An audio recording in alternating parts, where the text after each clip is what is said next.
धइले नोह में आई पगला के पगला के मास्यामा रिकॉर्डिंग स्टूडियो संत कबीर चौक सोना तोरे कारण धइले नोह सिंगिंग बाय रूपदेव रमन। चल गल ही छोइरा के सोना हमरा कवाना तू देसवा गे।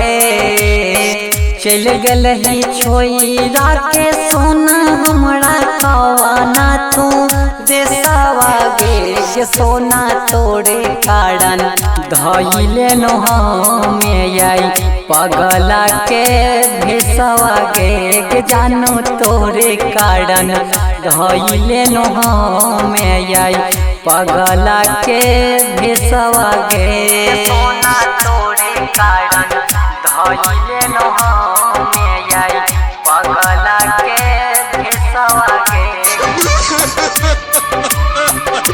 सोना तोरे कारण धइले नोह में आई पगला के भेसवा गे।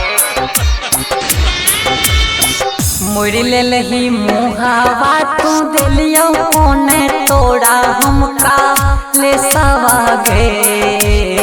मुड़ लेलही मुहावा तू दिलियो कोना तोड़ा हमका ले सवा गे। सोना तोरे कारण धइले नोह में आई पगला के भेसवा गे। सोना तोरे कारण धइले नोह में आई पगला के भेसवा गे। सोना तोरे कारण धइले नोह में आई पगला के भेसवा गे। सोना तोरे कारण धइले नोह में आई पगला के भेसवा गे। दुनिया में होई नहीं केकरो मारे सभे पगली अब भेसवा गे।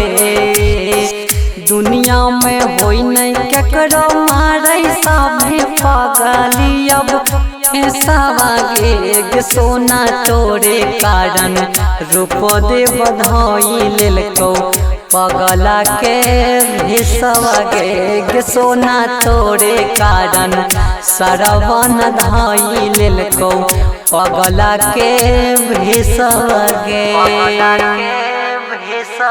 मास्यामा रिकॉर्डिंग स्टूडियो संत कबीर चौक 70।